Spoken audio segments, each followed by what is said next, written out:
بعض الأخطاء ينبغي المعاقبة على اليسير منها كالمعاقبة على الكبير منها، خاصة حين تكون أول مرة، أو يكون في محل القدوة أو التأثر والتأسي، كالخيانة. عاقب على صغيرها كما تعاقب على كبيرها. من خان في درهم سيخون في 100,000 درهم، فقد انهدم الحاجز عنده.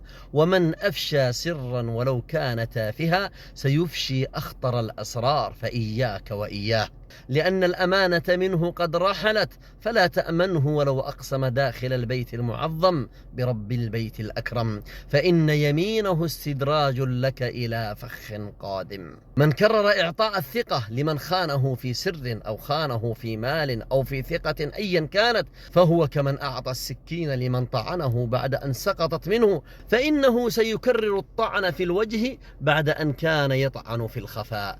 ألا رب نصح يغلق الباب دونه وغش إلى جنب السرير يقرب. إن لم تكن طبيب نفسك فلن ينفعك طبيب، والعاقل طبيب نفسه، والإنسان أيضا في نفس الوقت عدو نفسه عندما لا يستفيد من أخطائه. كن رجلا، والرجل الحق هو الحازم المتغافل لا الغافل.